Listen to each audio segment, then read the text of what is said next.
सरस्वती भवन, राजगीर में ग्रामीण मेडिकल प्रैक्टिशनर (आरएमपी) का राज्य स्तरीय कॉन्फ्रेंस आयोजित किया गया।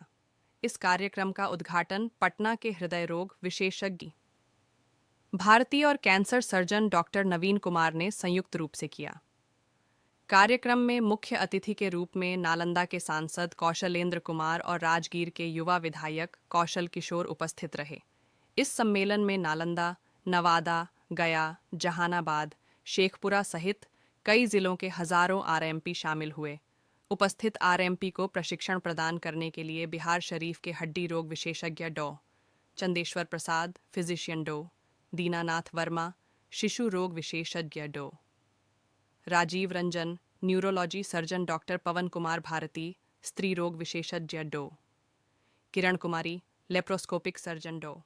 Satyendra Kumar Singh, ENT surgeon doctor Arun Kumar, dental surgeon doctor Anil Kumar, हृदय रोग विशेषज्ञ डॉक्टर शशि रंजन तथा संघ के मुख्य संरक्षक डॉ.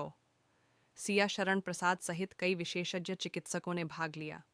उन्होंने स्क्रीन पर स्लाइड प्रेजेंटेशन के माध्यम से गंभीर बीमारियों की पहचान और प्रारंभिक प्राथमिक उपचार पर विस्तृत जानकारी दी।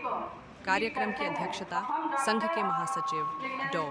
विपिन कुमार सिन्हा ने की। इस अवसर पर सांसद कौशलेंद्र कुमार ने ग्रामीण क्षेत्रों में आरएमपी द्वारा दी जाने वाली सेवाओं की सराहना करते हुए कहा कि यदि गांवों में आरएमपी चिकित्सकों की भूमिका को नज़रअंदाज किया जाए तो राज्य की स्वास्थ्य व्यवस्था प्रभावित हो सकती है। महासचिव डॉ. विपिन कुमार सिन्हा ने बिहार सरकार द्वारा 40,000 आरएमपी को एनआईयूएस पटना के माध्यम से प्रशिक्षित किए जाने की प्रशंसा की। उन्होंने कहा कि सरकार ने आरएमपी को प्रतिष्ठा और सम्मान प्रदान किया है, लेकिन कुछ तत्व इन्हें धरना प्रदर्शन के लिए उकसा रहे हैं, जिसका संघ विरोध करता है। इस अवसर पर गांवों में निःशुल्क चिकित्सा शिविर लगाने वाले आरएमपी को संघ द्वारा सम्मान पत्र प्रदान किए गए। साथ ही सर्वसम्मति से डॉ. विपिन कुमार सिन्हा को लगातार 11वीं बार महासचिव मनोनीत किया, जिसका स्वागत सभी आरएमपी ने खड़े होकर तालियों से किया। कार्यक्रम में चैम्बर ऑफ कॉमर्स के अध्यक्ष अनिल कुमार अकेला, संघ के प्रदेश अध्यक्ष डॉ. यदुनंदन प्रसाद, डॉक्टर संजय कुमार, डॉक्टर नवीन कुमार, डॉक्टर भोला प्रसाद, डॉक्टर ओम प्रकाश, डॉक्टर श्याम किशोर प्रसाद, डॉक्टर अनिरुद्ध प्रसाद, डॉक्टर धनेश्वर प्रसाद, doctor Devendra Kumar, doctor Sugriva Sharma, doctor किशोरी प्रसाद, जयशंकर कुमार, डॉ. विजय शंकर, सीमा देवी, ज्योति किरण सिंह, आशा सिंह, सुनीता सिंह सहित संघ के सभी सक्रिय सदस्य एवं हजारों आरएमपी उपस्थित रहे। यह संशोधित संस्करण अधिक स्पष्ट, संक्षिप्त और प्रवाहमय है, जिससे इसे पढ़ना और समझना आसान हो जाता है। इसका पेशेंट और उनके गार्जियन हंगामा करते हैं, इसीलिए इस जगह आप लोग का दायित्व है कि ये जाने कि अगर पेट में बच्चे खराब हुआ है, अगर कंडीशन स्टेबल है तो हम आसानी से नॉर्मल के लिए इंतजार करें। Patient will experience spontaneous onset of labour within 2 to 3। अगर बच्चे माने डिलीवरी हो जाए तो उसको एग्जामिनेशन करना चाहिए, आखिर किस वजह से हुआ। तो बच्चे का कोई ऐसा है, कितना बच्चा मैसरेशन हुआ है, उसका कलर क्या है जानना है, उसके अम्बिलिकस को देखना है कि कहीं उसके गर्दन के चारों ओर लपेटा हुआ था, कभी वहाँ पर नोट बना है, उसके फ्लूइड, उसका मेम्ब्रेन को देखेंगे। यहाँ पे देखिए कि ट्रू नोट है, जिसके कारण बच्चे का डेथ हो सकता है। Thank you. डेथ करते हैं, जो अगर 4 कंडीशन हमारे पास ऐसे आ रही है तो हमको जानना आखिर होता क्या है, क्यों होता है ये। अगर ये जानेंगे तो कुछ वजह से हुआ है, अदरवाइज लगेगा कि डॉक्टर की गलती है या प्रैक्टिशनर की गलती है। तो हम लोग को कारण जानना जरूरी है। ऐसे होता है तो 50% केसेस में हम लोग बता सकते हैं कि कुछ भी बिना कारण पता होते हुए ये इवेंट हो सकता है। सारे कुछ ठीक था, सारा इन्वेस्टिगेशन, सारा जांच, सारा ट्रीटमेंट सही होने की संभावना होती है। अगर माँ ओबीज है, उसका एज ज़्यादा है, 35 ईयर से ज़्यादा है, अगर वो स्मोक लेती है, जैसे मलेरिया, हेपेटाइटिस, टॉक्सोप्लाज्मा या कुछ इन्फेक्शन है, अगर उसको डायबिटीज है, बीपी का शिकायत है, RH निगेटिव ब्लड ग्रुप है, उसमें भी चांसेस है, अगर कुछ जॉन्डिस है, इस सब कंडीशन में इंट्रा यूट्राइन डेथ होने की संभावना है। जैसे ड्रॉप्स की डेलिस कहते हैं, अगर RH निगेटिव का अगर सही ट्रीटमेंट ना किया जाए तो बच्चा पेट में ही पूरा सब जगह पानी फैल जाता है, पानी भर जाता है और पॉसिबल होता है। जैसे मान लेते हैं कि दो या दो से ज़्यादा प्रेगनेंसी होना, उसमें एक दो फीटस का खुद ब खुद डेथ हो जाता है। अगर बच्चे बहुत रेस्ट्रिक्शन है तब बच्चे को अगर कोई एनोमली है जन्मजात उसमें डिफेक्ट, बच्चे का इंटरेक्रेंस डेथ होता है। बच्चे में कुछ इन्फेक्शन हो और हाइड्रोप जिसका फोटो भी मैंने दिखाया था, देखिए ये बच्चे हैं जिसमें माथा में पानी भर जाता है। इसमें है जिसमें कि स्पाइन का डिफेक्ट है जिसको मेनिंगोमाइलोसील बोलते हैं।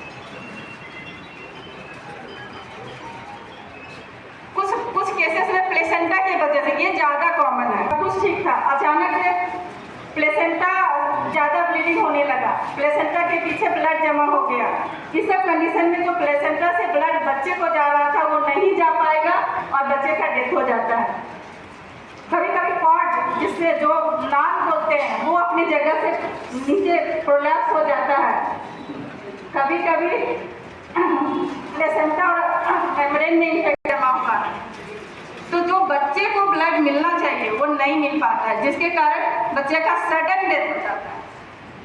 के बाद प्लेसेंटा निकलने के बाद इतना क्लॉट निकलता है, तो हम लोग कभी भी अचानक हो सकता है, जैसे बीपी है किसी भी वजह से नॉट पड़ा होगा। अगर इसी तरह से थ्रू नॉट अगर अम्बिलिकल कॉर्ड में हो जाए तो बच्चे को ब्लड जाना बंद हो जाता है। इस कंडीशन में भी बच्चे सफर करते हैं।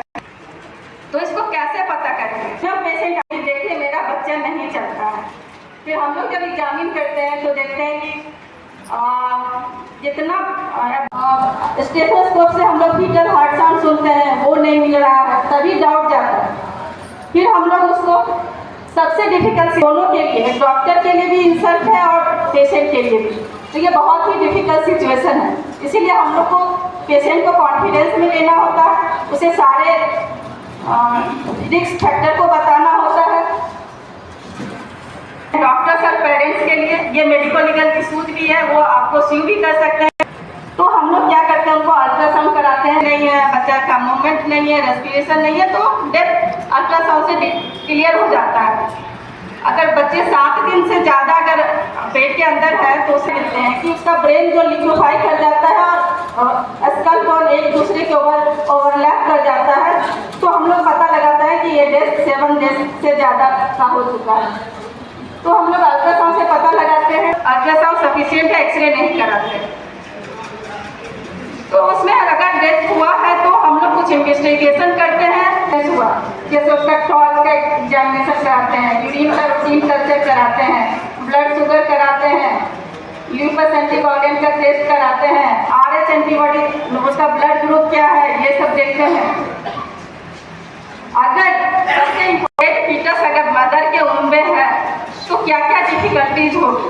सबसे पहला तो मदर डिस्ट्रेस में है, अगर मेम्ब्रेन उसका हो गया है तो इन्फेक्शन का चांस होगा, और ज़्यादा दिन तक अगर 1 महीना से ज़्यादा अगर पेट में रह गया तो कोगुलोपैथी होता है, जो सबसे खराब कंडीशन है। पर ध्यान देना है कि 1 महीने के बाद, ऐसा नहीं कि आज डेथ पता चला 2 घंटे में सबको लगता है जहर फैल गया तुरंत निकाल दो। हम लोग बहुत सी कितना समझाते हैं, आप टाइम दो, 2 दिन दो, 3 दिनों में नॉर्मल डिलीवरी कराऊंगी, लेकिन कोई सुनने की नहीं। आप लोग से रिक्वेस्ट है कि इस कंडीशन को समझे। अगर 1 महीना तक रिएक्शन कराएंगे और अगर आप साथ देंगे तो हम लोग आराम से उसे नॉर्मल डिलीवरी करा सकते हैं। बस 2 से 3 घंटा बीतता नहीं है कि सब गाड़ी से भर के लोग आते हैं, अरे मरीज का ध्यान फैल जाएगा, जल्दी से ऑपरेशन को हम लोग को मजबूरी में करना पड़ता है, जो सही नहीं है। कैसे मैनेज करें? अगर डेथ हुआ, अगर मेम्ब्रेन रप्चर नहीं किया तो आप अगर इंतजार करेंगे तो 4 बजे का डिलीवरी हो जाएगा, पर ये पॉसिबल नहीं है। अगर कोई भी जान लेगा ऐसा कंडीशन है तो वो 14 डेज इंतजार नहीं करेगा, ये मुझे भी पता है। पर अगर नहीं है, बहुत बार आते हैं जिसको दर्द उठा रहता है, बच्चा मेंस्ट्रुएटेड निकलता है, तो अगर हम लोग 2 वीक्स तक उसे छोड़ दें तो वो खुद भी दर्द उठेगा और डिलीवरी होगा। अगर पेट में रहता है तो बच्चा का ये कंडीशन है, तो ये कुछ भी नहीं है, ये सिंपल है कि 24 घंटे के प्रोसेस है। लेकिन अगर हमको पता टाइम है और 2 सप्ताह से ज़्यादा का लेडी होता है, उससे पता चलता है कि नहीं 1 सप्ताह 2 सप्ताह से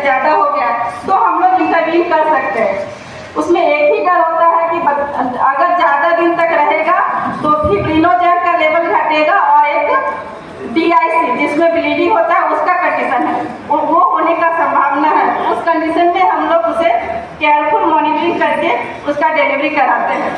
और उसका क्या होता है, डिनायल। पहला मरीज आता है, सब कहेगा हमरा कैंसर हो है, आप किसी को बोलिएगा हम एकदम सीना तान के बोलेगा हमरा कैंसर हो है, और वही मरीज 4 महीने बाद कहेगा ठीक सर कोई इलाज अच्छा करवा। तो हमारा ये कहना है कि आप लोग रिक्वेस्ट कीजिए उनको कि नहीं ठीक है तुमको नहीं हुआ है, वो जांच करवा के देख लेते हैं, अरे दूध का दूध पानी का पानी हो जाएगा। जांच करने में कोई हर्ज नहीं है। आप देखिए अभी मैंने तुरंत इस चीज का आंसर दिया, कोई भी सेल्स का इरिटेशन होगा तो कैंसर होगा। कोई बैक्टीरिया के चलते होता है, कोई वायरस के चलते होता है, जैसे बच्चेदानी के मुंह का कैंसर, सर्विक्स कैंसर, मैडम बताएंगे हो सकता है सर्विक्स का कैंसर HPV के कारण होता है। 90% के थैली का कैंसर का रिस्क फैक्टर है क्या, स्टोन।